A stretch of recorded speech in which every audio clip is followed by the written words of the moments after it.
Hello students, this is Dr. Amit Juneja, lecturer economics, Shahid Balminder Singh, Government Senior Secondary Smart School, Sabuana, District Fazilka। ਤਾਂ ਮੈਂ ਤੁਹਾਡੇ ਸਾਰਿਆਂ ਦਾ ਸਵਾਗਤ ਕਰਦਾ ਅੱਜ ਦੇ ਇਸ ਲੈਕਚਰ ਦੇ ਵਿੱਚ। ਤਾਂ ਅੱਜ ਆਪਾਂ ਗੱਲ ਕਰਾਂਗੇ ਪੂਰਤੀ ਦੀ ਕੀਮਤ ਲੋਚ ਨੂੰ ਮਾਪਣ ਦੀ ਦੂਸਰੀ ਵਿਧੀ ਜਿਹੜੀ ਕੀ ਹੈ ਜਿਆਮਿਤੀ ਵਿਧੀ ਜਾਂ ਜਿਹਨੂੰ ਆਪਾਂ ਜਿਓਮੈਟ੍ਰਿਕ ਮੈਥਡ ਵੀ ਕਹਿੰਦੇ ਆ। ਤਾਂ ਜਿਹੜਾ ਜਿਓਮੈਟ੍ਰਿਕ ਮੈਥਡ ਹੈ ਇਹਦਾ ਜਿਹੜਾ ਬੇਸ ਹੈ, ਜਿਹੜਾ ਇਹਦਾ ਆਧਾਰ ਹੈ ਉਹ ਕੀ ਹੈ, ਉਹ ਜੋ ਆਪਾਂ ਆਪਣੇ ਲਾਸਟ ਲੈਕਚਰ ਦੇ ਵਿੱਚ ਪ੍ਰਤੀਸ਼ਤ ਵਿਧੀ ਕੀਤੀ ਸੀ ਨਾ, ਉਹੀ ਇਹਦਾ ਆਧਾਰ ਹੈ, ਉਹੀ ਇਹਦਾ ਬੇਸ ਹੈ। ਮਤਲਬ ਅੱਜ ਦੀ ਜਿਹੜੀ ਲੈਕਚਰ ਹੈ ਉਹ ਆਪਾਂ ਨੂੰ ਤਾਂ ਹੀ ਸਮਝ ਆਏਗਾ ਅਗਰ ਆਪਾਂ ਨੂੰ ਪਿਛਲਾ ਲੈਕਚਰ ਜਿਹੜਾ ਹੈ ਉਹ ਸਮਝ ਆਇਆ ਹੋਵੇਗਾ। ਕਿਸ ਤਰ੍ਹਾਂ? ਤਾਂ ਜਿਹੜਾ ਅੱਜ ਦਾ ਮੈਥਡ ਆਪਾਂ ਕਰਨ ਜਾ ਰਹੇ ਹਾਂ ਉਹਨੂੰ ਆਪਾਂ ਨਾਮ ਦੇਣਾ ਹੈ ਜਿਆਮਿਤੀ ਵਿਧੀ ਜਾਂ ਆਪਾਂ ਨੂੰ ਜਿਓਮੈਟ੍ਰਿਕ ਮੈਥਡ ਵੀ ਕਹਿ ਦਿੰਦੇ ਆ। ਹੁਣ ਆਮ ਤੌਰ ਤੇ ਕੀ ਹੈ ਵੀ ਜਿਹੜਾ ਇਹ ਜਿਆਮਿਤੀ ਵਿਧੀ ਜਾਂ ਜਿਓਮੈਟ੍ਰਿਕ ਮੈਥਡ ਹੈ, ਆਮ ਤੌਰ ਤੇ ਕਿਤਾਬਾਂ ਕੀ ਲਿਖਦੀਆਂ ਨੇ, ਕਿਤਾਬਾਂ 'ਚ ਕੀ ਹੋਏਗਾ, ਤੁਹਾਨੂੰ ਕੁਝ ਇਸ ਤਰ੍ਹਾਂ ਡਾਇਗਰਾਮ ਨਜ਼ਰ ਆਣਗੀਆਂ। ਜਿਵੇਂ ਇੱਕ ਡਾਇਗਰਾਮ ਬਣਾਤੀ, ਆ ਮੈਂ ਦੂਸਰੀ ਡਾਇਗਰਾਮ ਬਣਾਤੀ, ਆ ਮੈਂ ਤੀਸਰੀ ਡਾਇਗਰਾਮ ਬਣਾਤੀ। ਸਾਰਿਆਂ ਦੇ x ਐਕਸਿਸ ਤੇ ਕੀ ਲਿਖਿਆ ਹੋਏਗਾ? ਪੂਰਤੀ। ਤਾਂ ਇੱਧਰ ਵੀ ਪੂਰਤੀ ਹੈ, ਇੱਧਰ ਵੀ ਪੂਰਤੀ ਹੈ, ਠੀਕ ਹੈ। ਤਾਂ ਜਿਹੜਾ ਆਪਣਾ y ਐਕਸਿਸ ਹੋਏਗਾ ਉਧਰ ਲਈ ਹੋਏਗੀ ਕੀਮਤ, ਇੱਧਰ ਵੀ ਲਿਖੀ ਹੋਏਗੀ ਕੀਮਤ, ਤਾਂ ਇੱਧਰ ਵੀ ਲਿਖੀ ਹੋਏਗੀ ਕੀਮਤ, ਠੀਕ ਹੈ। ਤਾਂ ਤੁਹਾਨੂੰ ਕੀ ਕੀਤਾ ਜਾਏਗਾ, ਇੱਕ ਚੀਜ਼ ਨਾ ਕ੍ਰੈਮ ਕਰਾਈ ਜਾਏਗੀ, ਰੱਟਾ ਮਰਵਾਇਆ ਜਾਏਗਾ। ਰੱਟਾ ਕੀ ਹੈ? ਰੱਟਾ ਇਹ ਹੈ ਵੀ ਤੁਹਾਨੂੰ ਇਹ ਕਿਹਾ ਜਾਏਗਾ ਵੀ ਜੇਕਰ ਦੇਖੋ ਤੁਸੀਂ ਇੱਥੇ ਨਾ ਜਿਹੜੀ ਪੂਰਤੀ ਦੀ ਕੀਮਤ ਲੋਚ ਦਾ ਪਤਾ ਲਗਾਣਾ ਹੈ, ਤੁਹਾਨੂੰ ਇਹ ਦਿਖਾਇਆ ਜਾਏਗਾ ਵੀ ਅਗਰ ਪੂਰਤੀ ਦੀ ਕੀਮਤ ਲੋਚ ਦਾ ਪਤਾ ਲਗਾਣਾ ਹੈ ਤਾਂ ਤੁਸੀਂ ਕੀ ਦੇਖੋ, ਇਹ ਵੇਖੋ ਵੀ ਜੋ ਤੁਹਾਡੀ ਪੂਰਤੀ ਵਕਰ ਹੈ ਉਹ ਕਿੱਥੋਂ ਨਿਕਲਦੀ ਪਈ ਹੈ। ਮਤਲਬ ਕਹਿੰਦਾ ਕੀ ਹੈ ਵੀ ਜੇ ਤਾਂ ਪੂਰਤੀ ਵਕਰ ਨਿਕਲ ਰਹੀ ਹੈ ਇੱਥੋਂ, ਇਹ ਇਸ ਤਰ੍ਹਾਂ ਜਾਏਗੀ ਉੱਪਰ ਵਾਲੇ ਪਾਸੇ ਹੀ, ਇਹਦੇ ਤੋਂ ਕੋਈ ਸ਼ੱਕ ਨਹੀਂ ਹੈ ਵੀ ਪੂਰਤੀ ਵਕਰ ਜਾਣੀ ਉੱਪਰ ਵਾਲੇ ਪਾਸੇ ਹੀ ਹੈ। ਉਹ ਕਹਿੰਦੇ ਵੀ ਦੇਖੋ ਪੂਰਤੀ ਵਕਰ ਕਿੱਥੋਂ ਨਿਕਲਦੀ ਪਈ ਹੈ। ਅਗਰ ਮੈਂ ਇੱਥੇ ਦੇਖਾਂ ਤਾਂ ਇਹ ਨਿਕਲ ਰਹੀ ਹੈ y ਐਕਸਿਸ ਤੋਂ, ਜਾਂ ਉਹ ਕਹੇਗਾ ਇਹ ਦੇਖੋ ਜੀ ਕਿੱਥੋਂ ਨਿਕਲ ਰਹੀ ਹੈ, ਦੇਖੋ ਹੈ ਉੱਪਰ ਵੱਲ ਪਰ ਨਿਕਲਦੀ ਪਈ ਹੈ x ਐਕਸਿਸ ਤੋਂ, ਜਾਂ ਹੈਗੀ ਉੱਪਰ ਵੱਲ ਹੈ ਪਰ ਨਿਕਲਦੀ ਪਈ ਹੈ ਜਿਹੜਾ ਆਪਣਾ ਮੂਲ ਬਿੰਦੂ ਹੈ, ਪੁਆਇੰਟ ਆਫ origin ਹੈ ਉਹਦੇ ਵਿੱਚੋਂ, ਠੀਕ ਹੈ। ਅਗਰ ਪੂਰਤੀ ਦੀ ਕੀਮਤ ਲੋਚ ਦਾ ਪਤਾ ਲਗਾਣਾ ਹੈ, ਹੁਣ ਇਹ ਕਿਤਾਬਾਂ ਕਹਿ ਰਹੀਆਂ, ਮੈਂ ਨਹੀਂ ਕਹਿ ਰਿਹਾ। ਉਹ ਕਹਿੰਦੇ ਵੀ ਦੇਖੋ ਪੂਰਤੀ ਵਕਰ ਕਿੱਥੋਂ ਨਿਕਲਦੀ ਹੈ, y ਐਕਸਿਸ ਤੋਂ ਨਿਕਲਦੀ ਹੈ, x ਐਕਸਿਸ ਤੋਂ ਨਿਕਲਦੀ ਹੈ ਕਿ ਮੂਲ ਬਿੰਦੂ ਤੋਂ ਨਿਕਲਦੀ ਹੈ।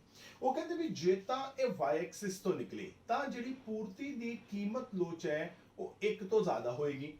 ਜੇ ਇਹ x ਐਕਸਿਸ ਤੋਂ ਨਿਕਲੇ ਤਾਂ ਪੂਰਤੀ ਦੀ ਕੀਮਤ ਲੋਚ ਜਿਹੜੀ ਹੈ ਉਹ 1 ਤੋਂ ਘੱਟ ਹੋਏਗੀ। ਜੇ ਇਹ ਮੂਲ ਬਿੰਦੂ ਤੋਂ ਨਿਕਲੇ ਤਾਂ ਪੂਰਤੀ ਦੀ ਕੀਮਤ ਲੋਚ ਜਿਹੜੀ ਹੈ ਉਹ 1 ਹੋਏਗੀ। ਮਤਲਬ ਹੁਣ ਇਹ ਤਾਂ ਟੋਟਲੀ ਕ੍ਰੈਮਿੰਗ ਹੈ। ਇਹਦੇ ਪਿੱਛੇ ਲੌਜੀਕ ਕੀ ਹੈ, ਇਹਦੇ ਪਿੱਛੇ ਕਾਰਨ ਕੀ ਹੈ, ਉਹ ਕੋਈ ਨਹੀਂ ਦੱਸਦਾ। ਤਾਂ ਅੱਜ ਆਪਾਂ ਐਸੇ ਕਾਰਨ ਦੀ ਗੱਲ ਕਰਾਂਗੇ।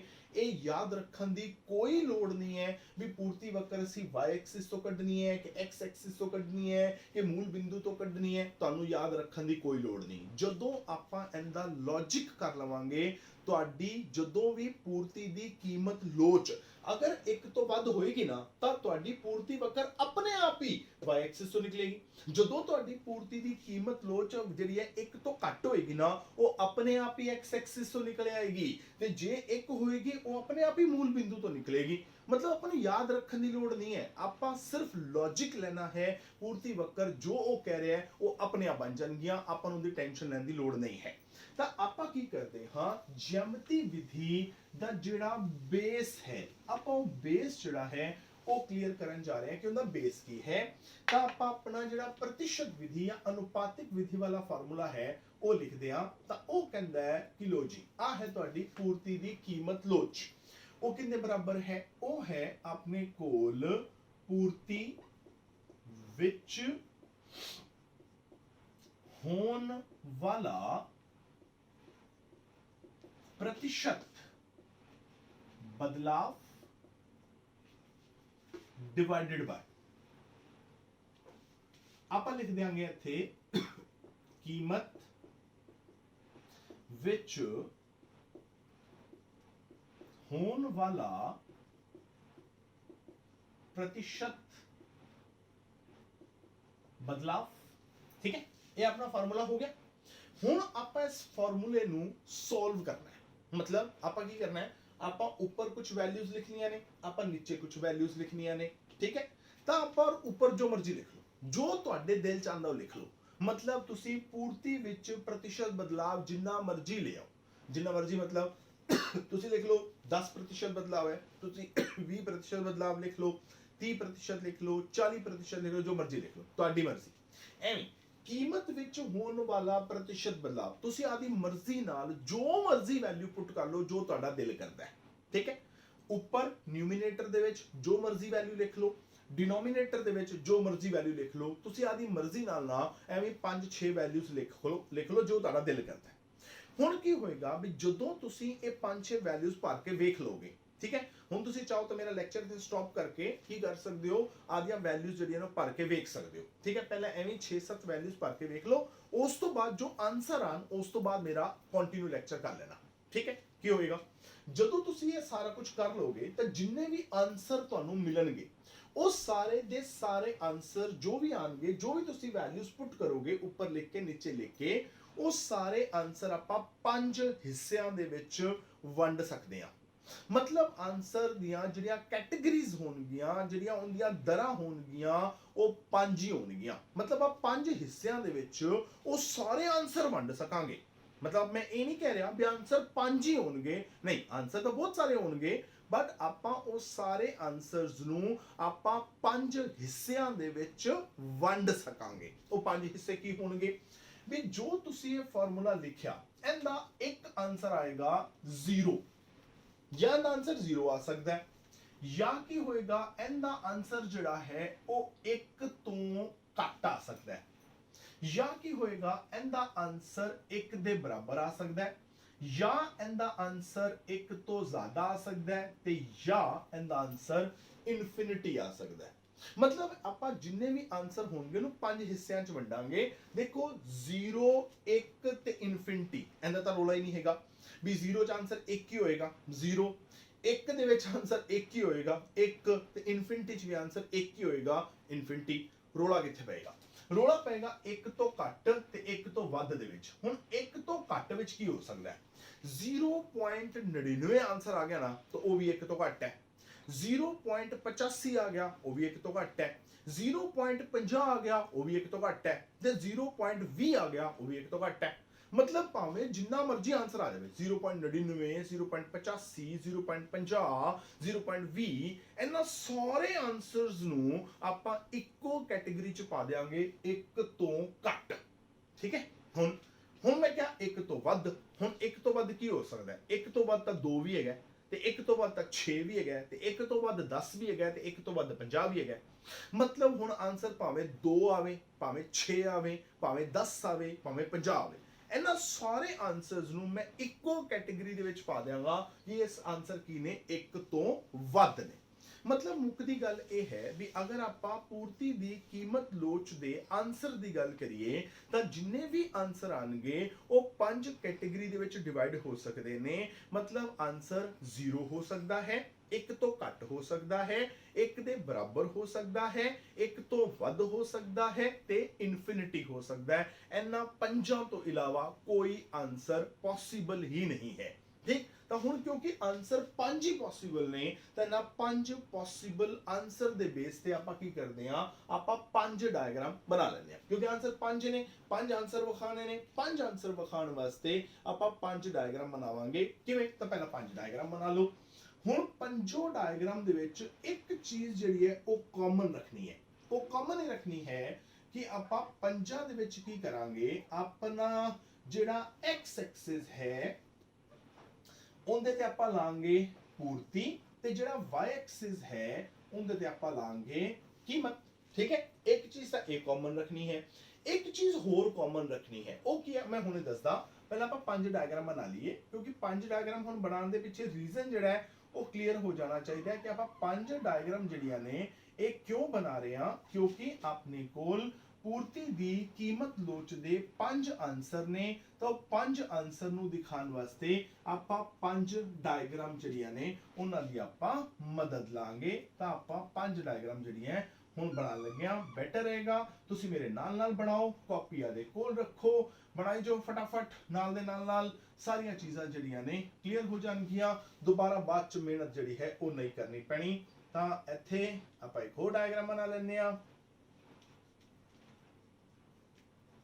इधर उमें ही कीमत ते इधर आप ले लेने आ पूर्ति। ठीक है, लास्ट डायग्राम, डायग्राम नंबर 5।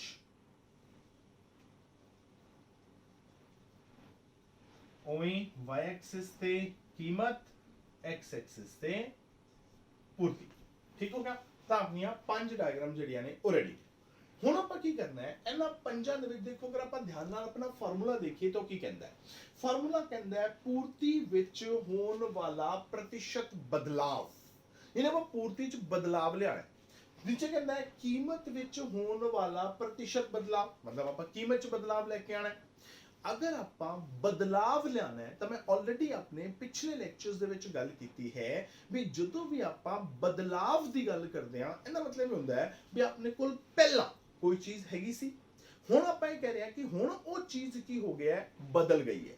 मतलब आप पहला वाली चीज दी हुण वाली चीज दे नाल की कर रहे हां, तुलना कर रहे हैं, कंपैरिजन कर रहे हैं। तो अपन की चाहिए जे आप पूर्ति विच बदलाव दा पता करना है या आप कीमत विच बदलाव दा पता करना है तो आपां नूं इह तां पता होना चाहिए कि लो जी पहला कीमत कितनी सी, पहला पूर्ति कितनी सी, ताकि आपां हुण उहदे विच बदलाव जिहड़ा ओ लिया सकीए। तो सारियां विच की करिया जे एक इनिशियल पोजीशन ले लेना OP, उहदे मुताबिक की करिया जे एक पूर्ति ले लिया जे OQ, तो उत्थे आपां नाम दे देंगे A।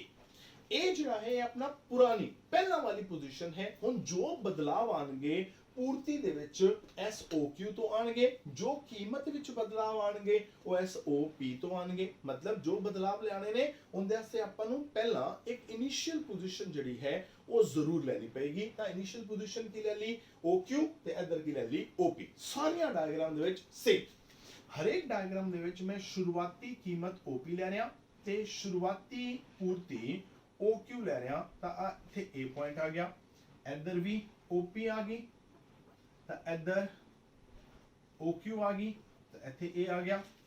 एवें इधर आ गया, शुरुआती कीमत OP है तो शुरुआती पूर्ति OQ है तो A पॉइंट आ गया। इधर भी शुरुआती कीमत OP है तो शुरुआती पूर्ति OQ है तो इत्थे भी A पॉइंट आ गया। तो ए पॉइंट जिहड़ा है ये अपना इनिशियल पॉइंट है, शुरुआती बिंदु है जिथों आपां सारी तरह के बदलाव जिहड़े ने वो आपां दिखाने। हुण आपां दिखाण जा रहे हैं बदलाव। हुण लो जी, हुण आपां फार्मूला पकड़ांगे। शुरुआती कीमत पता है, शुरुआती पूर्ति पता है, कहंदा लो जी फार्मूला तुहाडे सामने है, पहला आंसर भी उन्हें दसता। ठीक, आम तौर ते रोले आंसर दे पैंदे हुंदे ने, उन्हें अपना आंसर पहला दसता कि लो जी जो तुहाडा ये फार्मूला है ना इहदा आंसर 0 होना चाहिए। ਹੁਣ ਤੁਸੀਂ ਜੋ ਮਰਜ਼ੀ ਫਾਰਮੂਲਾ ਮਿਲਾਓ, ਜੋ ਮਰਜ਼ੀ ਵੈਲਿਊਜ਼ ਪੁੱਟ ਕਰੋ, ਇਸ ਫਾਰਮੂਲੇ ਦਾ ਆਨਸਰ 0 ਆਣਾ ਚਾਹੀਦਾ ਹੈ। ਠੀਕ, ਹੁਣ 0 ਕਿਵੇਂ ਆਏਗਾ ਇਹ ਤੁਹਾਡੀ ਸੋਚ ਹੈ। ਵੀ ਹੁਣ ਤੁਸੀਂ ਉੱਪਰ ਕੋਈ ਵੈਲਿਊ ਲਿਖਣੀ ਹੈ, ਤੁਸੀਂ ਨੀਚੇ ਕੋਈ ਵੈਲਿਊ ਲਿਖਣੀ ਹੈ, ਪਰ ਜੋ ਵੀ ਲਿਖਣਾ ਹੈ ਇਸ ਹਿਸਾਬ ਤੇ ਲਿਖਣਾ ਹੈ ਵੀ ਆਨਸਰ 0 ਆਵੇ। ਤਾਂ ਆਨਸਰ 0 ਕਦੋਂ ਆਏਗਾ? ਜਦੋਂ ਆਪਾਂ ਇਹ ਨਾ ਸੋਚਿਆ ਜੇ ਵੀ ਆਪਾਂ ਉੱਪਰ ਵੀ 0 ਲਿਖ ਦਿਆਂਗੇ, ਥੱਲੇ ਵੀ 0 ਲਿਖ ਦਿਆਂਗੇ ਤਾਂ 0/0 0। 0/0 ਕਦੇ ਵੀ 0 ਨਹੀਂ ਹੁੰਦਾ। 0/0 ਜਿਹੜਾ ਹੈ ਉਹ ਹੈ ਇਨਡਿਟਰਮੀਨੈਂਟ ਫਾਰਮ ਜਿੰਦਾ ਕੋਈ ਆਨਸਰ ਨਹੀਂ। ਠੀਕ, ਤਾਂ ਹੁਣ ਆਪਾਂ ਕਰਨਾ ਕੀ ਹੈ, ਹੁਣ ਆਪਾਂ ਕੁਝ ਹੋਰ ਸੋਚਣਾ ਹੈ ਵੀ 0/0 ਨਾਲ ਤਾਂ 0 ਆਏਗਾ ਨਹੀਂ। ਫਿਰ ਆਪਾਂ ਕੀ ਕਰੀਏ, ਹੁਣ 0 ਕਦੋਂ ਆਏਗਾ? ਜਦੋਂ ਉੱਪਰ ਹੋਏਗਾ 0 ਪਰ ਥੱਲੇ 0 ਨਹੀਂ ਹੋਣਾ ਚਾਹੀਦਾ। ਥੱਲੇ ਕੁਝ ਨਾ ਕੁਝ ਲਿਖਣਾ ਪਏਗਾ। ਹੁਣ ਭਾਵੇਂ ਥੱਲੇ 1 ਲਿਖੋ, 2 ਲਿਖੋ, 5 लिखो, 10 लिखो, 20 लिखो, जो मर्जी लिखो, पर कुछ ना कुछ तो लिखना पड़ेगा। पापा थले लिख देने 10%। ठीक, भी इत्थे ऊपर की लिख देने 0%, क्योंकि जो बदलाव लेना है प्रतिशत दे विच लेना है। तो प्रतिशत ना प्रतिशत तो हो जाएगा कैंसल, बाकी बचा 0/10। 0/10 बराबर 0। आंसर 0 आ गया। हुण सोचो भी की कीता 0 लियाण वास्ते। ਉਹ ਕਹਿੰਦਾ ਹੈ ਕੀਮਤ ਵਿੱਚ ਹੋਣ ਵਾਲਾ ਪ੍ਰਤੀਸ਼ਤ ਬਦਲਾਵ ਹੈਗਾ 10%। ਮਤਲਬ ਕੀਮਤ ਵਿੱਚ ਬਦਲਾਵ ਹੋਇਆ 10%। ਹੁਣ ਤੁਸੀਂ ਭਾਵੇਂ ਇਹਨੂੰ ਪਲੱਸ ਲਿਖ ਲਓ ਤੇ ਭਾਵੇਂ ਇਹਨੂੰ ਮਾਈਨਸ ਲਿਖ ਲਓ, ਜੋ ਮਰਜ਼ੀ ਲਿਖ ਲਓ, ਆਨਸਰ ਤਾਂ 0 ਹੀ ਹੈ। ਹੁਣ ਕਹਿੰਦਾ ਕੀਮਤ 'ਚ ਬਦਲਾਵ ਤਾਂ ਕਰਨਾ ਹੈ, ਮਤਲਬ ਕੀਮਤ ਨੂੰ ਉੱਪਰ ਵੀ ਲੈ ਜਾ ਸਕਦੇ ਹੋ, ਕੀਮਤ ਨੂੰ ਥੱਲੇ ਵੀ ਲੈ ਜਾ ਸਕਦੇ ਹੋ, ਬਿਲਕੁਲ ਲੈ ਜਾ ਸਕਦੇ ਹੋ ਕਿਉਂਕਿ ਕੀਮਤ 'ਚ ਬਦਲਾਵ ਹੋ ਰਿਹਾ। ਪਰ ਕਹਿੰਦਾ ਪੂਰਤੀ ਵਿੱਚ ਹੋਣ ਵਾਲਾ ਪ੍ਰਤੀਸ਼ਤ ਬਦਲਾਵ ਕਿੰਨਾ ਹੈ? 0%। मतलब ਉਹ ਕਹਿੰਦਾ ਪੂਰਤੀ ਵਿੱਚ 0% ਬਦਲਾਵ ਹੈ। मतलब 0% ਕੀ ਹੋਇਆ, ਬਦਲਾਵ ਹੈ ਹੀ ਨਹੀਂ। मतलब ਹੁਣ ਕੀ ਕਰਨਾ ਹੈ, ਅਗਰ ਆਨਸਰ 0 ਲੈ ਕੇ ਆਣਾ ਹੈ ਤਾਂ ਕੀਮਤ ਨੂੰ ਬਦਲਣਾ ਹੈ। ਤਾਂ ਕੀਮਤ ਨੂੰ ਮੈਂ ਕਰਤਾ P1, ਪਰ ਕਹਿੰਦਾ ਪੂਰਤੀ ਵਿੱਚ ਹੋਣ ਵਾਲਾ प्रतिशत ਬਦਲਾਵ ਕਿੰਨਾ ਹੈ, 0। मतलब ਪੂਰਤੀ ਚ ਬਦਲਾਵ ਨਹੀਂ ਕਰਨਾ। मतलब ਜੋ ਪੂਰਤੀ ਪਹਿਲਾਂ ਸੀ ਉਹੀ ਪੂਰਤੀ ਹੁਣ ਰੱਖਣੀ ਹੈ। मतलब ਜੇ ਪਹਿਲਾ ਪੂਰਤੀ OQ ਸੀ ਤਾਂ ਹੁਣ ਵੀ ਪੂਰਤੀ OQ ਹੀ ਰੱਖਣੀ ਹੈ, ਉਹਦੇ ਵਿੱਚ ਬਦਲਾਵ ਨਹੀਂ ਕਰਨਾ, ਕਿਉਂਕਿ ਜੇ ਬਦਲਾਵ ਕਰਤਾ ਤਾਂ ਫਿਰ ਉੱਪਰ 0 ਨਹੀਂ ਆਏਗਾ। ਠੀਕ ਹੈ, ਤਾਂ ਹੁਣ ਉਲਟਾ ਵੀ ਚੱਲ ਸਕਦੇ ਹੋ, ਕੀਮਤ ਤੁਸੀਂ P2 ਵੀ ਕਰ ਸਕਦੇ ਹੋ, ਪਰ ਪੂਰਤੀ ਉਨੀ ਦੀ ਉਨੀ ਰੱਖਣੀ ਹੈ। ਤਾਂ ਆ ਵੇਖੋ, ਆ ਪੂਰਤੀ ਉਨੀ ਦੀ ਉਨੀ ਆ ਗਈ, ਆਪਾਂ ਆ ਗਏ C ਪੁਆਇੰਟ ਤੇ। ਯਾਨੀ ਅਗਰ ਆਪਾਂ ਕੀ ਕਰੀਏ, ਹੁਣ ਜਿਹੜੀ ਆ A B ਤੇ C ਜਿਹੜੇ ਪੁਆਇੰਟ ਨੇ, ਅਗਰ ਆਪਾਂ ਇਹਨਾਂ ਪੁਆਇੰਟਸ ਨੂੰ ਮਿਲਾ ਦਈਏ, ਆ ਬਣ ਗਈ A B ਤੇ C ਨੂੰ ਮਿਲਾ ਕੇ ਆ ਜਿਹੜੀ ਬਣੀ ਨਾ, ਇਹ ਬਣੀ SS। SS ਕੀ ਹੈ, ਇਹ ਮੇਰੀ ਪੂਰਤੀ ਵਕਰ ਹੈ। ਮੈਂ ਕਹਾਂਗਾ ਇਹ ਜਿਹੜੀ ਪੂਰਤੀ ਵਕਰ ਮੈਂ ਬਣਾਈ ਹੈ SS, ਇਹ ਕੀ ਹੈ, ਇਹਦੇ ਵਿੱਚ ਪੂਰਤੀ ਦੀ ਕੀਮਤ ਲੋਚ ਦਾ ਆਂਸਰ ਕਿੰਨਾ ਹੈ, 0। मतलब ਪੂਰਤੀ ਦੀ ਕੀਮਤ ਲੋਚ ਕਿੰਨੀ ਹੈ, 0। ਕਹਿੰਦਾ ਲੋਚ ਹੈ ਹੀ ਨਹੀਂ, ਤਾਂ ਇਹਦਾ ਆਂਸਰ 0 ਹੈ। ਆਪਾਂ ਪੂਰਤੀ ਦੀ ਕੀਮਤ ਲੋਚ ਦਾ मीनिंग ਆਲਰੇਡੀ ਕਲੀਅਰ ਕੀਤਾ ਸੀ ਵੀ ਲੋਚ ਦਾ ਮਤਲਬ ਕੀ ਹੁੰਦਾ ਹੈ। ਲੋਚ ਦਾ ਮਤਲਬ ਹੁੰਦਾ ਵੀ ਉਹ ਚੀਜ਼ ਕਿੰਨੀ ਲੋਚਦਾਰ ਹੈ, ਉਹ ਚੀਜ਼ ਕਿੰਨੀ ਫਲੈਕਸੀਬਲ ਹੈ, ਉਹ ਆਪਾਂ ਕਿੰਨਾ ਖਿੱਚ ਸਕਦੇ ਹਾਂ। ਦੇਖੋ ਪੂਰਤੀ ਦਾ ਆਪਾਂ ਖਿੱਚੀ ਨਹੀਂ, ਪੂਰਤੀ ਦਾ ਆਪਾਂ ਉੱਥੇ ਦੀ ਉੱਥੇ ਰੱਖ ਲਈ। मतलब ਪਹਿਲਾਂ ਵੀ ਪੂਰਤੀ Q ਸੀ, ਹੁਣ ਵੀ ਪੂਰਤੀ Q ਹੈ, ਆਪਾਂ ਨੂੰ ਖਿੱਚ ਹੀ ਨਹੀਂ ਪਾਏ। ਜੇ ਖਿੱਚ ਹੀ ਨਹੀਂ ਪਾਏ ਤਾਂ ਖਿਚਾਵ ਕਿੰਨਾ, 0। मतलब ਫਲੈਕਸੀਬਿਲਟੀ, ਇਲਾਸਟਿਸਿਟੀ, ਸਟ੍ਰੈਚੇਬਿਲਟੀ, ਲੋਚ ਕਿੰਨੀ, 0। ਤਾਂ ਆਪਾਂ ਲਿਖਤਾ ਪੂਰਤੀ ਦੀ ਕੀਮਤ ਲੋਚ ਕਿੰਨੀ ਹੈ, 0। मतलब ਮੈਂ ਇਹ ਕਹਿਣਾ ਚਾਹਨਾ ਕਿ ਇਹ ਜਦੋਂ ਆਨਸਰ 0 ਆਏਗਾ ਆਪਾਂ ਕਹਾਂਗੇ ਇਹ ਕੀ ਹੈ, ਇਹ ਪੂਰਨ ਬੇਲੋਚਦਾਰ पूर्ति है। मतलब पूर्ण बेलोचदार पूर्ति, मतलब पूर्ति विच लोच है ही नहीं, ये पूरे तरीके नाल की है, बेलोचदार। बेलोचदार मतलब जिंदे च कोई लोच नहीं हैगी, मतलब जिंदे च कोई फ्लैक्सीबिलिटी नहीं हैगी, जिंदे च कोई खिंचाव नहीं हैगा, ਤਾਂ ਇਹਨੂੰ ਆਪਾਂ ਕਹਾਂਗੇ ਪੂਰਨ ਬੇਲੋਚਦਾਰ। ਹੁਣ ਕਿਹੜੀਆਂ ਚੀਜ਼ਾਂ ਹੋਣਗੀਆਂ, ਯਾਦ ਕਰੋ ਆਪਾਂ ਕਿਹਾ ਸੀ ਖੇਤੀ ਵਸਤੂਆਂ। ਖੇਤੀ ਵਸਤੂਆਂ 'ਚ ਕੀ ਹੋਏਗਾ, ਯਾਦ ਕਰੋ ਜਦੋਂ ਆਪਾਂ ਪੂਰਤੀ ਦੇ ਨਿਯਮ ਦੇ ਅਪਵਾਦ ਕੀਤੇ ਸੀ ਉਦੋਂ ਗੱਲ ਕੀਤਾ ਸੀ ਵੀ ਖੇਤੀ ਵਸਤੂਆਂ 'ਚ ਕੀ ਹੁੰਦਾ ਹੈ, ਫਸਲਾਂ ਆ ਜਾਂਦੀਆਂ ਨੇ, ਦੁੱਧ ਆ ਜਾਂਦਾ ਹੈ, ਮੱਛੀ ਪਾਲਨ, ਮੁਰਗੀ ਪਾਲਨ ਉਹ ਆ ਜਾਂਦਾ ਹੈ। ਜੇ ਕੀਮਤਾਂ ਵੱਧ ਜਾਣਗੀਆਂ ਤਾਂ ਤੁਹਾਡੀਆਂ ਮੁਰਗੀਆਂ ਨੇ ਜ਼ਿਆਦਾ ਅੰਡੇ ਨਹੀਂ ਦੇ ਦੇਣੇ, ਤੇ ਜੇ ਕੀਮਤਾਂ ਵੱਧ ਜਾਣਗੀਆਂ ਤੁਹਾਡੀ ਗਾਂ ਨੇ ਜ਼ਿਆਦਾ ਦੁੱਧ ਨਹੀਂ ਦੇ ਦੇਣਾ, ਜਾਂ ਮੱਝ ਨੇ ਜ਼ਿਆਦਾ ਦੁੱਧ ਨਹੀਂ ਦੇ ਦੇਣਾ, ਜਾਂ ਤੁਹਾਡੀ ਜ਼ਮੀਨ ਨੇ ਜ਼ਿਆਦਾ ਕਣਕ ਨਹੀਂ ਉਗਾ ਦੇਣੀ, ਤਾਂ ਉਹ ਨਹੀਂ ਰਹੇਗੀ। ਤਾਂ ਕੀਮਤਾਂ ਭਾਵੇਂ ਜਿੰਨੀਆਂ ਮਰਜ਼ੀ ਬਦਲ ਜਾਣ, ਪੂਰਤੀ ਉਨੀ ਦੀ ਉਨੀ ਹੀ ਰਹੇਗੀ। मतलब खेती वस्तुआं हो गईयां, नाशवान वस्तुआं हो गईयां, या शानो शौकत ਦੀਆਂ ਵਸਤੂਆਂ ਹੋ ਗਈਆਂ। ਆਪਾਂ ਕੀ ਕਿਹਾ ਸੀ, ਇਹਨਾਂ 'ਚ ਕੀਮਤ ਦੇ ਬਦਲਣ ਤੇ ਪੂਰਤੀ ਤੇ ਕੋਈ ਪ੍ਰਭਾਵ ਨਹੀਂ ਪੈਂਦਾ, ਉਹ ਉਨੀ ਦੀ ਉਨੀ ਰਹਿੰਦੀ ਹੈ। मतलब ਕੀ ਹੋਏਗਾ, ਪੂਰਤੀ ਕੀ ਹੋਏਗੀ, ਪੂਰਨ ਤੌਰ ਤੇ ਬੇਲੋਚਦਾਰ ਹੋਏਗੀ, ਜਿਹਦੇ 'ਚ ਕਿਸੇ ਤਰ੍ਹਾਂ ਦੀ ਕੋਈ ਲੋਚ ਜਿਹੜੀ ਹੈ ਉਹ ਨਹੀਂ ਹੋਏਗੀ। ਹੁਣ ਆ ਜਾਓ ਅਗਲੇ ਪੁਆਇੰਟ ਤੇ। ਹੁਣ ਆਪਾਂ 0 ਆਨਸਰ ਤਾਂ ਡਨ ਕਰਤਾ, ਠੀਕ। ਹੁਣ ਆਪਾਂ ਕੀ ਕਰਨਾ ਹੈ, ਆਪਾਂ ਕਰਨਾ ਇਹ ਹੈ ਕਿ ਆਪਾਂ ਕੁਝ ਇਸ ਤਰ੍ਹਾਂ ਦੀ ਵੈਲਿਊਜ਼ ਪੁੱਟ ਕਰੀਏ ਵੀ ਆਨਸਰ ਆਪਣਾ 1 ਤੋਂ ਘੱਟ ਆਵੇ। ਠੀਕ ਹੈ, ਹੁਣ 1 ਤੋਂ ਘੱਟ ਕਦੋਂ ਆਏਗਾ, ਹੁਣ 1 ਤੋਂ ਘੱਟ ਆਉਣ ਵਾਸਤੇ ਆਪਾਂ ਨੂੰ ਕੀ ਕਰਨਾ ਪਏਗਾ, ਇੱਕ ਰਕਮ ਉੱਪਰ ਲਿਖਣੀ ਹੈ, ਇੱਕ ਰਕਮ ਨੀਚੇ ਲਿਖਣੀ ਹੈ, ਪਰ ਉਹ ਰਕਮ ਇਸ ਤਰ੍ਹਾਂ ਲਿਖਣੀ ਹੈ ਵੀ ਜਿਹੜਾ ਆਨਸਰ ਹੈ ਉਹ 1 ਤੋਂ ਘੱਟ ਹੋਵੇ। ਤੇ 1 ਤੋਂ ਘੱਟ ਆਨਸਰ ਕੀ ਕਰਨਾ ਪਏਗਾ, ਉੱਪਰ ਵਾਲੀ ਰਕਮ ਜਿਹੜੀ ਹੈ ਉਹ ਲਿਖਣੀ ਪਏਗੀ ਛੋਟੀ, ਤੇ ਹੇਠਾਂ ਵਾਲੀ ਰਕਮ ਲਿਖਣੀ ਪਏਗੀ ਵੱਡੀ। ਤਾਂ ਉੱਪਰ ਛੋਟੀ ਲਿਖਣੀ ਹੈ, ਮੈਂ ਉੱਪਰ ਲਿਖਤਾ 10%, ਹੇਠਾਂ ਵੱਡੀ ਲਿਖਣੀ ਹੈ ਤਾਂ ਮੈਂ ਲਿਖਤਾ 20%। ਠੀਕ ਹੈ, ਤਾਂ ਹੁਣ ਦੇਖੋ, ਹੁਣ ਧਿਆਨ ਰੱਖਣਾ ਵੀ ਜੇ ਕੀਮਤ ਵਧਾਈ ਹੈ ਤਾਂ ਪੂਰਤੀ ਵਧਾਣੀ ਹੈ। ਦੇਖੋ ਦੋਨੋਂ ਪਲੱਸ ਪਲੱਸ ਪਲੱਸ, ਤਾਂ ਪਲੱਸ ਪਲੱਸ ਕੱਟੇ ਜਾਣਗੇ, प्रतिशत प्रतिशत कटिया जाएगा, 0 नाल 0 कट्टी जाएगी, 1/2 यानी कि 0.5। 0.5 आंसर आ गया। 0.5 की है, 1 तो घट है, तो हुण अपना आंसर आ गया 1 तो घट। हुण सोचो भी आंसर 1 तो घट आया किवें, जदों मैं की कीता, मैं कीमत विच बदलाव कीता 20%, मैं पूर्ति च बदलाव कीता 10%। मतलब पूर्ति च बदलाव कीता मैं 10, कीमत च कीता 20, यानी कीमत च बदलाव कीता मैं ज्यादा।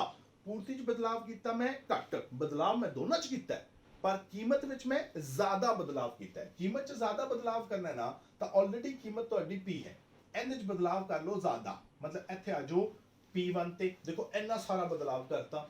हुण बदलाव पूर्ति च भी करना है पर जिन्ना कीमत च कीता उस तो घट करना है।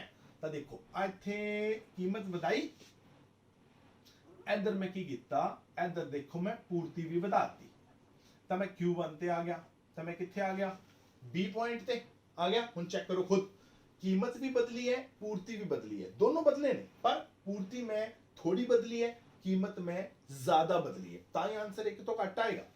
अगर आपां A ते B नू मिलाइए तो A ते B नू मिलाइए तो ये बनेगी अपनी पूर्ति वक्कर SS, ठीक। हुण आ बन गया अपनी SS पूर्ति वक्कर, ठीक। हुण इस केस च की हो रहा है भी जो तुहाडी पूर्ति दी कीमत लोच है वो की है एक तो घट है, ठीक है। एक तो घट कदों आएगी जो कीमत च बदलाव होएगा ज्यादा, पूर्ति च बदलाव होएगा घट।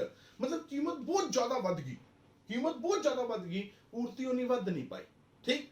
कीमत को अगर बहुत ज्यादा घटा देंगे तो पूर्ति थोड़ी जी घटेगी। मतलब जो पूर्ति विच बदलाव आना चाहिए है वो कीमत विच बदलाव तो घट आना चाहिए है, ताही आंसर एक तो घट आएगा। तो देख लो आ बन गया अपना एक तो घट, ठीक हो गया।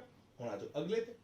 हुण आपां क्या भी आंसर जिहड़ा है, हुण देखो एक तो घट हो गया, हुण अपना आंसर जिहड़ा है वो आना चाहिए एक। हुण सोचो हिसाब लगाओ भी फार्मूला अपने सामने है, फार्मूला सामने होने दे करके इनका आंसर एक दे बराबर होना चाहिए। एक दे बराबर कदों आएगा जो ऊपर वाली रकम ते हेठा वाली रकम दोनों बराबर होंगे।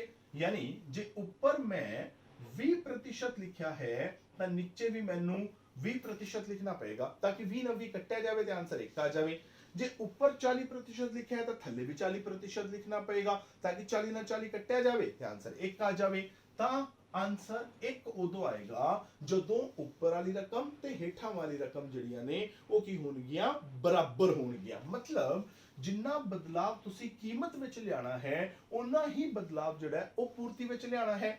मतलब आ दोनों पासे की रखने ने बराबर रखने हैं। तो इधर मैं P1 किता तो हुण इत्थे तुसी की कर सकदे हो, स्केल यूज कर सकदे हो। जिन्ना बदलाव इत्थे विखाओ बिल्कुल उन्ना बदलाव ही जिहड़ा है वो तुहानू इत्थे दिखाना पेगा। ए वाला फासला कीमत दा ते ए वाला फासला पूर्ति दा बराबर होने चाहिए ने। आपां आगे B पॉइंट ते आए तां सॉरी इत्थे आपां A ते B नू जिहड़ा है वो मिलावांगे तां आ अपनी पूर्ति वक्कर SS जिहड़ी है वो बन जाएगी, ठीक है। हुण की हो रहा है कीमत ते पूर्ति च बदलाव बराबर आ रहा है। इस केस दे विच पूर्ति दी कीमत लोच जिहड़ी है वो की होएगा एक दे बराबर होएगी, ठीक हो गया।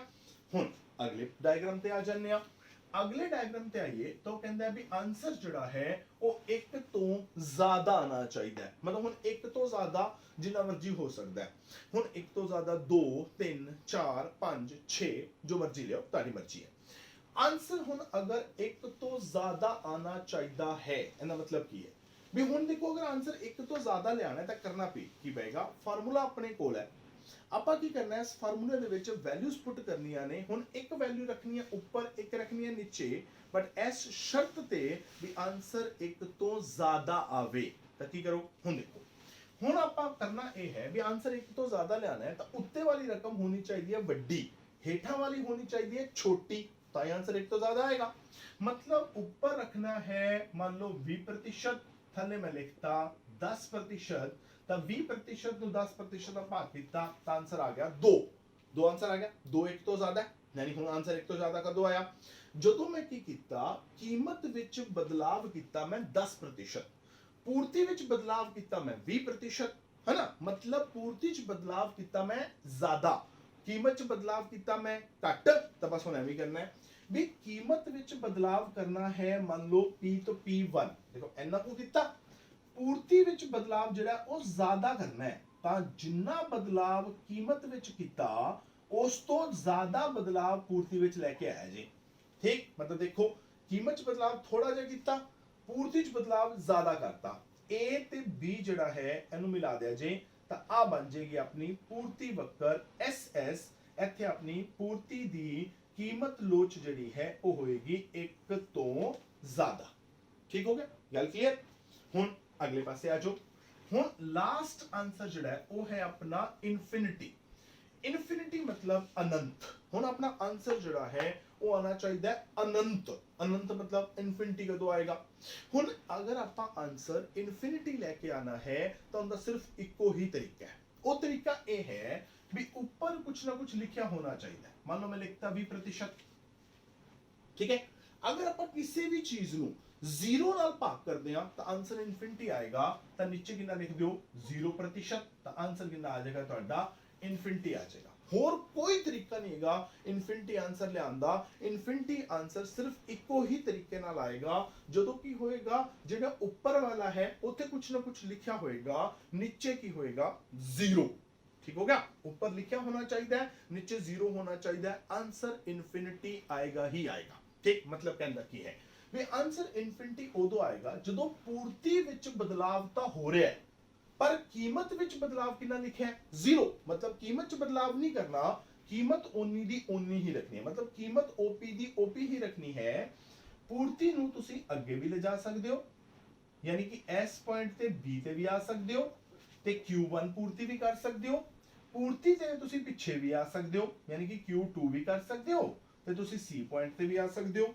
मतलब पूर्ति तुसी चाहे ता बदा लो चाहे घटा लो पर कीमत ओपी दी ओपी ही रहे, क्योंकि आप लिखता है भी कीमत विच होने वाला प्रतिशत बदलाव जिहड़ा है वो 0 है। कीमत च बदलाव नहीं करना। अगर आप A B ते C नु मिलाइए तां बनेगी अपनी SS, जो अपनी पूर्ति वक्र बनेगी। ठीक है, हुण इत्थे आंसर जिहड़ा है वो अपनी पूर्ति दी कीमत लोच दा इनफिनिटी आएगा, जिन्हों मैं नाम देंगा पूर्ण लोचदार पूर्ति। ठीक है, हुण जिवें जिहड़ी पहली सी वो सी पूर्ण बेलोचदार। पूर्ण बेलोचदार दा मतलब की है भी जिंदे च लोच है ही नहीं। लोचदार सोचो, लोचदार ते बेलोचदार दोनों विरोधी शब्द ने। बेलोचदार मतलब जिंदे कोई लोच नहीं है। एक ये कहना पूर्ण लोचदार, पूरी लोच है भी जिन्ना मर्जी खिंच लो। वो कहना पूर्ति जिन्नी मर्जी खिंच लो, बिना कीमत दे बदले पूर्ति खिंची जाएगी, जिन्नी मर्जी खिंच लो। तो एक ही होएगी, ये होएगी पूर्ण लोचदार। ठीक, हुण अगर आपां कहिए भी इत्थे आंसर 1 तो घट आया सी, इहनूं आपां कहांगे इकाई तो घट लोचदार। इकाई मतलब 1, इकाई ਹੁੰਦਾ 1, इकाई तो घट, ताई आंसर 1 तो बराबर 1 तो घट आया सी। इत्थे आंसर 1 के बराबर आया, इहनूं आपां कहांगे इकाई लोचदार। इकाई मतलब 1, 1 के बराबर लोचदार। इत्थे आंसर आया सी 1 तो ज्यादा, इहनूं आपां नाम दांगे इकाई तो वध लोचदार। ठीक है, ये होगा इकाई तो वध लोचदार। ठीक, आ होगी पूर्ण बेलोचदार, आ होगी इकाई तो घट लोचदार, ये होगी इकाई लोचदार, ये होगी इकाई तो वध लोचदार, ये होगी पूर्ण बेलोचदार। हुण आ जो भी जिहड़ी चीज ते आपां रट्टा मारदे पे सी, रट्टा किसी ते मारिया सी, रट्टा इस गल ते मारिया सी भी देखो जी अगर तां तुहाडी जिहड़ी पूर्ति वक्र है वो शुरू होएगी एक्स एक्सिस तो आंसर आएगा 1 तो घट। देखो हुण आपां तां एक्स एक्सिस ते वाई एक्सिस दा हिसाब किताब ही नहीं लाया, आपां तां फार्मूले दे मुताबिक चले आ कि लो जी देखो जी इत्थे आपां अगर आंसर 1 तो घट लियाना है तां की होना चाहिए है ऊपर वाली रकम जिहड़ी है वो छोटी होनी चाहिए है, हेठां वाली रकम वड्डी होनी चाहिए है।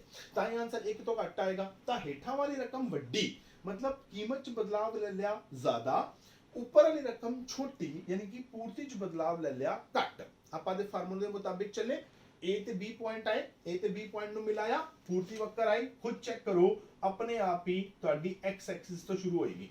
जोर ला लो जिन्ना मर्जी, पॉइंट ऑफ ओरिजिन ते नहीं जा सकती, जोर ला लो जिन्ना मर्जी, वाई एक्सिस ते नहीं जा सकती। अगर आपां लॉजिक दे अकॉर्डिंगली चलांगे तां आपां नूं रट्टा नहीं मारना पैना भी लो जी पूर्ति जिहड़ी है वो इकाई तो घट लोचदार पता कदों होएगी जदों ना एक्स एक्सिस तो शुरू होएगी।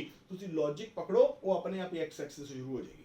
अगले ते चलो, अब क्या सी लो जी जो इकाई लोचदार होएगी ना तब पॉइंट ऑफ ओरिजिन तो जाएगी। ता देखो ਅਗਰ ਇਹਨੂੰ ਪਿੱਛੇ ਲੈ ਕੇ ਜਾਓਗੇ ਤੇ ਆਪਣੇ ਆਪ ਹੀ ਪੁਆਇੰਟ ਆਫ origin ਤੋਂ ਆ ਜਾਣੀ ਹੈ।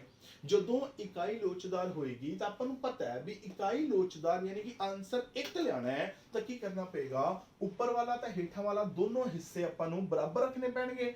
ਜਿੰਨਾ ਬਦਲਾਵ ਆਪਾਂ ਕੀਮਤ ਚ ਲਿਆਣਾ ਹੈ ਉਹਨਾਂ ਬਦਲਾਵ ਆਪਾਂ ਪੂਰਤੀ ਚ ਲਿਆਣਾ ਹੈ, ਦੋਨੋਂ ਬਦਲਾਵ ਬਰਾਬਰ ਲਿਆਣੇ ਨੇ ਤਾਂ ਬਰਾਬਰ ਲਿਆਣੇ ਨੇ। ਜਿੰਨਾ ਮੈਂ ਇੱਥੇ ਕੀਮਤ ਬਦਲੀ ਉਨੀ ਮੈਂ ਪੂਰਤੀ ਬਦਲੀ, ਬਰਾਬਰ ਰੱਖਿਆ ਤਾਂ ਮੇਰੀ ਪੂਰਤੀ ਵਕਰ ਜੋ ਬਣੇਗੀ ਉਹ ਆਪਣੇ ਆਪ ਹੀ ਮੂਲ ਬਿੰਦੂ ਨੂੰ ਜਾ ਕੇ ਟੱਚ ਕਰੇਗੀ। ਮੈਨੂੰ ਯਾਦ ਨਹੀਂ ਰੱਖਣਾ ਪੈਣਾ ਕਿ ਲੋ ਜੀ ਇਹ ਜਿਹੜੀ ਹੈ ਇਹ ਜਦੋਂ ਮੂਲ ਬਿੰਦੂ ਤੋਂ ਸ਼ੁਰੂ ਹੋਏਗੀ ਨਾ ਉਦੋਂ ਇਕਾਈ ਲੋਚਦਾਰ ਹੋਏਗੀ। ਤੁਸੀਂ ਆਪਣਾ ਲੌਜੀਕ ਲਓ, ਉਹ ਆਪਣੇ ਆਪ ਮੂਲ ਬਿੰਦੂ ਤੇ ਆ ਜਾਏਗੀ।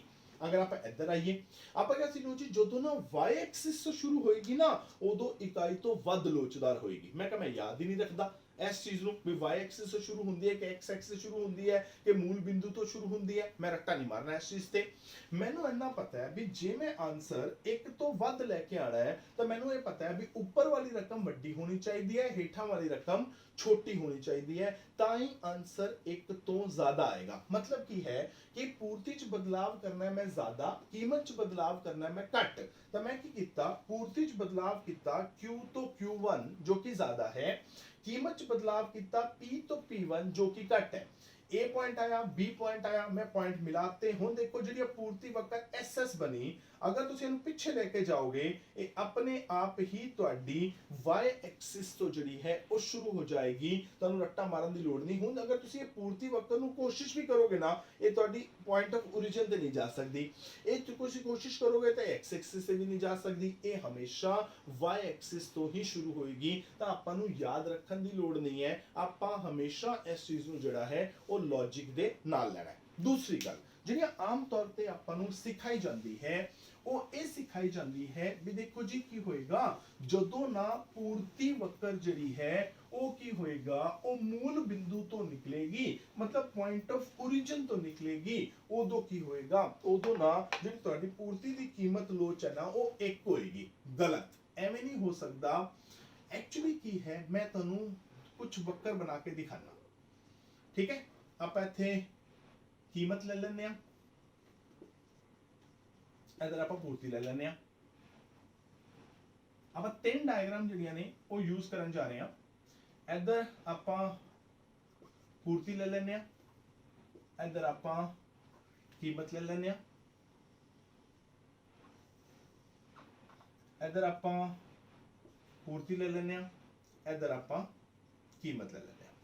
तीनों डायग्राम दे विच जिहड़ी आपां पूर्ति वक्र बनावांगे ना वो आपां पॉइंट ऑफ ओरिजिन तो वड्डांगे। आ देखो इस पॉइंट तो आपां पूर्ति वक्र निकालांगे। पहली पूर्ति वक्र है आ चली SS, दूसरी पूर्ति वक्र है आ चली SS, तीसरी पूर्ति वक्र है वो आ चली SS। ठीक हुण कहंदे भी जदों ओरिजिन तो निकलेगी तां पूर्ति दी कीमत लोच जिहड़ी है एक होएगी। गलत किवें? अगर आपां शुरुआत च इत्थे कीमत P लईए तब P दे मुताबिक आपां पूर्ति लईए क्यों जिन्ना P इधर लिया सी उन्ना ही P इधर ले लो, उनके मुताबिक Q ले लो। एवें कहते P ले लेने उनके मुताबिक आपां Q ले लेने। हुण की करना है, हुण कीमत बढ़ाओ। ठीक आप पूर्ति वक्र नूं थोड़ा होर ऊपर ले जाने। ठीक हुण मैं कीमत बढ़ाई P1 तब कीमत वधी तब पूर्ति वधी।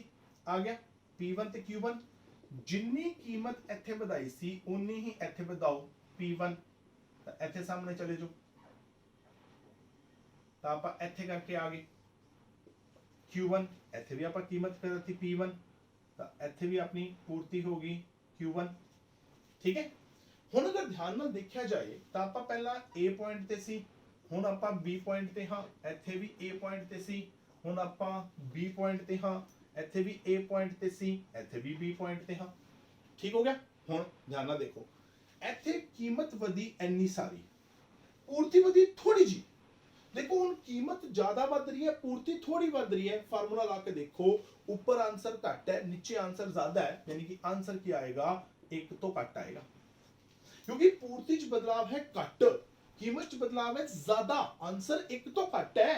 इधर देखो कीमत च बदलाव इन्ना है तो पूर्ति च बदलाव देखो कितना सारा आ गया, यानी पूर्ति च बदलाव ज्यादा कीमत च बदलाव घट, देखो इत्थे पूर्ति थोड़ी जी खिची, इत्थे पूर्ति बहुत ज्यादा खिचेगी, इत्थे आंसर की होएगा एक तो ज्यादा होएगा।